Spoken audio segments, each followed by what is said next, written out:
उन्होंने चाकू भी लेके आया था, बॉम्ब भी लेके आया था, रिवॉल्वर भी था उनके पास में, और बोल रहे थे चाकू तो उनका पैकेट से निकाल नहीं, टम्मी से क्या कर पाएगा, उधर से आता है गोली चलाना शुरू कर देता है। तो पिस्टल और ये सब रिवॉल्वर ये सब क्यों रखता है, और मतलब प्रशासन उसको क्यों नहीं पकड़ता है, खुलेआम सब जगह लेके घूमता है। यहाँ पे देखिए चूड़ी टूटा हुआ है, एक बदतमीजी किया गया है एक औरत के साथ, किस तरीके से। सर मेरी 2.5 लाख की चूड़ी है, उन्होंने खींच लिया। आप देख सकते हैं कि औरतें के साथ इतना बदतमीजी, देखिए पूरा मतलब। अब यहाँ मुसल्लमपुर हाट में मौजूद है और वो भी चक्रवर्ती सर के कोचिंग में इसके पहले बार जो घटना हुआ है उसी तरह का घटना आज यहाँ पर भी हुआ है, वो भी मतलब फीस उसके लेकर तोड़फोड़ हुआ है। पिछले बार आप लोगों ने देखा होगा कि गोलीबारी चला था। अभी देख सकते हैं कि यहाँ पर चक्रवर्ती सर के कोचिंग में जो कि मैथ का टीचर है पढ़ाते हैं, और जानने की कोशिश करेंगे। यहाँ पर देख सकते हैं कि तमाम जो है छात्र लोग मौजूद है, और यहाँ पर जो है मतलब गुंडागर्दी जैसा एक माहौल क्रिएट कर दिया गया। सुबह में आप लोगों ने देखा होगा कि एक छात्रावास में भी गोली चला था, जिसमें 3 लड़कों को गोली लगा है। एक बड़ी बुरी स्थिति में है, और यहाँ पर दिखा रहे हैं कि यहाँ पर तमाम जो है शिक्षक जो है मौजूद है। इन लोगों से बातें करेंगे कि आखिर कुछ क्या हुआ है, इसके पहले भी कुछ हुआ था।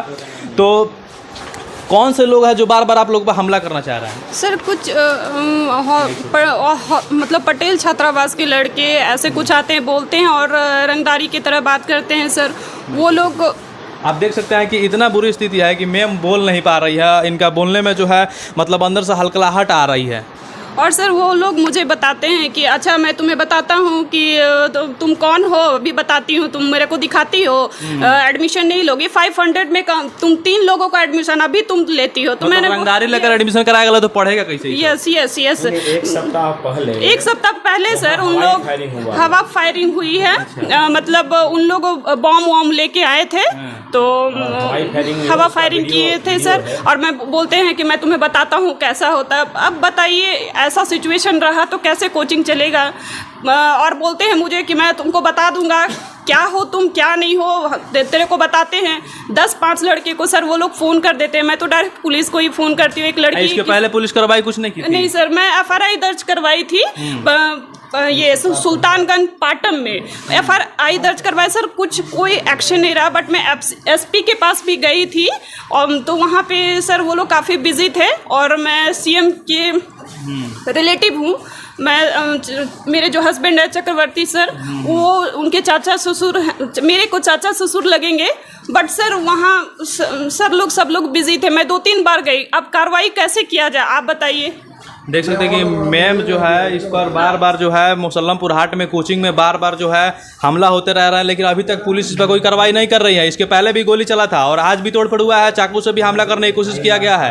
आप देख सकते हैं। और मेरी 2.5 लाख की चूड़ी है, उन्होंने खींच लिया। आप देख सकते हैं कि औरतें के साथ इतना बदतमीजी, देखिए पूरा मतलब जो है फ्री साइज में पहनती हूँ। देखिए मैं कभी भी इसको निकाल सकती हूँ, इसको पहन सकती हूँ। मैं फ्री साइज पहनती हूँ। ये हाथ वाली चूड़ी जो है, एक बच्चों का लेडीज टीचर है, और उसके बावजूद देखिए किस तरीके से सर मेरी चूड़ी टूटी हुई चूड़ी भी होगी सर। देख सकते हैं अगर टूटी आपको नहीं दिख रही है, यहाँ पर देखिए 3 चूड़ियां हैं, यहाँ पर सिर्फ 2 ही दिख रही हैं, और भी होंगी, और उसको तोड़ दिया गया है। और बदतमीजी किस तरह किया गया है आप देख सकते हैं। और सर मेरी जो अंगूठी थी ये इसमें भी पहनी हुई मैं थी, तो सर एक अंगूठी मेरा खो चुका है। पता नहीं नीचे कहाँ गिरा, वो तो मैं नहीं पता नहीं कर पा रही हूँ। बट उन्होंने सर ऐसे करके खींचा तो मेरी अंगूठी भी चली गई। ये दोनों बच गए, ये वाली चली गई। अच्छा, कुछ वो लोग गिरा हो रहा है, सबूत है आपके पास? आइए थोड़ा सा। यस सर मैं दिखाती हूँ, देखिए आइए। यहाँ पे देखिए चूड़ी टूटा हुआ है, एक बदतमीजी किया गया है एक औरत के साथ, किस तरीके से। और कुछ गले में खींचने की कोशिश की, झुक गई थी मैं, तो गले में खींचने की कोशिश की। बट मैं गले वाले को तो बचा ली सर, मैं पीछे हट गई। उसके बाद मैंने तुरंत अपने हस्बैंड को फ़ोन किया, चक्रवर्ती सर को। उन्होंने तुरंत आया। उसके बाद उनको पकड़ करके वो उसको पकड़ लिए कि ताकि पुलिस को मैं इन्फॉर्म। मेरे बच्चे सारे आए, बस उनको मेरी बेइज्जती देख के वो लोग पीटने लगे उनको। वो भी एक टीचर, महिला टीचर के साथ इस तरह से बदतमीजी किया जा रहा है, वो भी व्यवहार ऐसा किया जा रहा है, और पुलिस इस पर कोई संगीन कार्रवाई नहीं रही है। चक्रवर्ती सर यहाँ पर मौजूद है, इनसे बात करने की कोशिश करें। अरे भाई ये देखिए मतलब स्टूडेंटों को भी नहीं छोड़ा गया है। टीचर के साथ साथ इन लोगों का कौन एडमिशन करना था?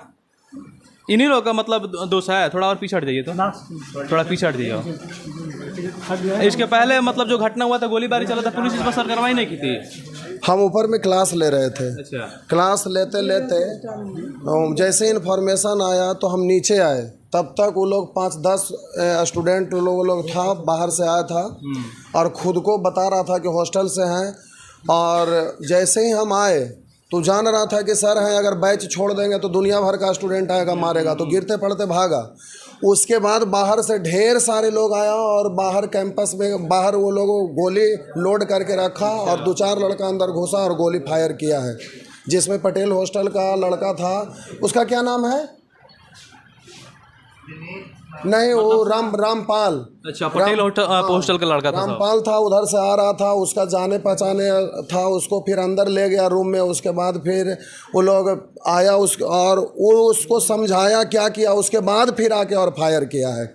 और उसके बाद हम लोग बाहर फायरिंग करने के बाद अंदर तोड़फोड़ मतलब हाँ, उसके बाद फिर हम लोग थाना में जाकर FIR दर्ज करवाए। उसके बाद फिर हम लोग DSP SP सबसे मिलने के लिए गए, तो थाना में FIR दर्ज हुआ। लेकिन फिर हम लोग 1-2 दिन के बाद वहाँ पर जाके फिर बोले कि उस पर कार्रवाई कुछ नहीं कर रहे थे सरकार से, क्यों नहीं, क्योंकि ऐसे घटना जो है बार बार कार्रवाई कुछ नहीं हुआ। फिर हम लोग SP के यहाँ गए और गांधी मैदान भी गए, तो वो लोग इतना बिजी थे कि हम लोग से मिलने नहीं दिया गया और टाइम पर टाइम दे रहे थे कि इस टाइम में आइए उस टाइम पे आइए।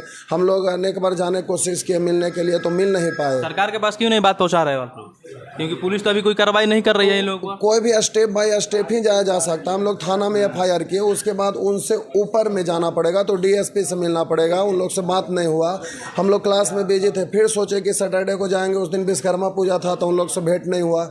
फिर SP से भेंट नहीं हुआ। अब इससे ऊपर की बात करेंगे तो मतलब स्टेप बाय स्टेप हम लोग जाना चाह रहे थे कि अगर यहाँ से कार्रवाई नहीं होगा तो ऊपर से कार्रवाई करेंगे। लेकिन हम लोग कुछ मंत्री लोग के पास भी गए, तो उन लोग का पता न किस चीज़ का इलेक्शन है, बोले कि हम लोग बिजी हैं, हम लोग ये सब चीज़ कुछ नहीं कर सकते हैं, आप लोग थाना में कीजिए। तो कोई कार्रवाई नहीं हो पा रहा है, उन लोग कोई कार्रवाई नहीं करते हैं। प्रशासन तो बिल्कुल ही 1% भी मतलब इन्वॉल्व ही नहीं होता। लगता है कि उसका भाई है कि चाचा है, क्या है समझ में नहीं आता। उन लोग मतलब एक्शन में नहीं आते हैं। कोई भी है तो हॉस्टल में जाके जब नाम दिया गया तो वहाँ पर जाके उसको पकड़ना चाहिए। ऐसे रंगदारी करके मतलब एडमिशन कराएगा तो सब पढ़ेगा। हर महीना 50 से 100 लड़का का हम लोग पेन ड्राइव में वीडियो जो फायर किया है उसका पेन ड्राइव में वीडियो भी हम लोग पहुँचाए हैं। उसके बाद हम लोग मतलब जितने भी स्टूडेंट का वो लोग जो रंगदारी करके ये करता है उसका सारा लिस्ट हम लोग निकाल के रसीद वगैरह सब कुछ थैला में ले गए कि देखिए यही सब सारा लड़का का है। उसके बाद भी मतलब ये सब कुछ भी कार्रवाई नहीं हुआ। तो फिर हम लोग अपने तरफ से अब सेंटर चला रहे हैं। तो फिर अभी हम लोग बाउंसर 8-10 रखे हुए हैं, लेकिन 8-10 बाउंसर भी हैं तो लोग मतलब क्या कर पाएगा, उधर से आता है गोली चलाना शुरू कर देता है। तो पिस्टल और ये सब रिवॉल्वर ये सब क्यों रखता है और मतलब प्रशासन उसको क्यों नहीं पकड़ता है, खुलेआम सब जगह लेके घूमता है। हमारा संस्थान तो छोड़िए, कोई ऐसा संस्थान इस कैंपस से लेके कहीं भी, पटना का कोई भी ऐसा संस्थान, हर संस्थान के द्वारा हर बार मतलब साल भर में सैकड़ों मतलब FIR दर्ज करने के लिए लोग जाते हैं। कभी कोई किसी से FIR दर्ज लेते नहीं है, कोई कार्रवाई नहीं होता। लोग त्राहिमाम है, परेशान है। हॉस्टल वाला से बहुत ज़्यादा लोग परेशान हैं। तो आप देख सकते हैं कि लगातार जो है मुसल्लमपुर हाट में और कोचिंग में जो है गोलियों की बारिश चल रही है, लेकिन सरकार तो सरकार है, लोगों के लिए एक सही के जंगल राज आ गया। सरकार सिर्फ सफाइयाँ दे रही हैं और अपना मतलब कुछ कार्रवाई करने की कोशिश नहीं की जा रही है। इसके पहले भी गोलियाँ और मतलब जो भी सबूत था पुलिस के पास पहुँचाया गया, लेकिन उसको जो है पुलिस एक्शन में नहीं ली। और उसके बावजूद एक्शन में नहीं लेने के बावजूद भी फिर देख सकते हैं कि वही कारण है। मैम क्या कह रही है? वो मैं कहना चाहती हूँ कि उन्होंने चाकू भी लेके आया था, बॉम्ब भी लेके आया था, रिवॉल्वर भी था उनके पास में, और बोल रहे थे चाकू तो उनका पैकेट से नहीं टम्मी से निकाल रहे थे, तो वो गिर गया। तो मैं उसको उठा करके अपने ड्रॉअर में रख दी, क्योंकि मैं जल्दी से उठी और ड्रॉअर में रख दी, क्योंकि मैं थोड़ा सा साइड में खड़ी हुई थी, तो मुझे लगा कि मैं इससे बच सकती हूँ। मैंने डायरेक्ट फ़ोन किया अपने हस्बैंड को, तो वो नीचे आ रहे थे। फिर बोला देखते रह थोपड़ा को मैं क्या करता हूँ। बॉम्ब लेके आए हुए थे, रिवॉल्वर लेके आए हुए थे। मतलब कहने का मतलब है कि लेडीज और जेंट्स को उसमें फर्क ही नहीं समझा, सबकी शिक्षा पे एकदम गलत व्यवहार किया। बिल्कुल बिल्कुल, वो जस्ट लाइक वो टेररिस्ट था। पटेल छात्रावास का वो टेररिस्ट था। वो लड़के नहीं थे, लड़के में भी एक क्वालिटी होती है, मम्मा पापा हस्बैंड बहन भाई सब कुछ। मेरे छोटे छोटे बच्चे भी आते हैं यहाँ पे कि मम्मा चलो कोचिंग में मैं अपना होमवर्क कर लेती हूँ, बट मेरी बेटी आज नहीं आई डर से। उस दिन जो फायरिंग हुई थी, मम्मा बॉम्ब फूटा, इस डर से वो नहीं आई। दादी के पास अकेले ही रह गई। वो बोली मम्मा नहीं जाऊँगी, वहाँ बॉम्ब फटता है। मेरी बेटी को मैं यहाँ होमवर्क करवाने आने के लिए स्कूल से मुझे टाइम नहीं मिलता, तो मैं ऑफिस ही ले आती हूँ कि 4-5 घंटे मिल जाएंगे तो आराम से वो कर लेगी। बट ऐसा कुछ भी, मैं छोटी सी बच्ची है, एक 4 साल की, एक 3 साल की, उसके साथ भी। अगर इस तरह का होता रहा तो कौन चाहेगा बच्चों को पढ़ाना, और कौन बच्चा आके कोचिंग में पढ़ेगा? क्योंकि अगर इस तरह का फायरिंग होती रहेगी, क्योंकि सुबह में भी एक कैंपस में फायरिंग हुई, वो भी छात्रावास में, और आज भी देखते हैं कोचिंग में फायरिंग हुई है, तो कौन बच्चा चाहेगा कोचिंग में पढ़ना, और कौन मास्टर चाहेगा कि मतलब हम कोचिंग में पढ़ाएं? और सरकार इस पर कोई एक्शन नहीं ले रही है, और ना ही पुलिस इस पर कोई एक्शन ले रही है, क्योंकि ये पटना है, राजधानी है बिहार का, उसके बावजूद भी यहाँ पर इस तरीके से घटना हो रही है। तो कहीं ना कहीं एक जंगल राज का लोगों को भी सबूत जा रहा है और एक संदेश जा रहा है। सरकार इस पर सिर्फ सफाई दे रही है और कार्रवाई कुछ नहीं कर रही है। तो इन सारे बातों को लेकर आप क्या सोचते हैं, कमेंट करके जरूर बताइएगा। चलते हैं, जय हिंद।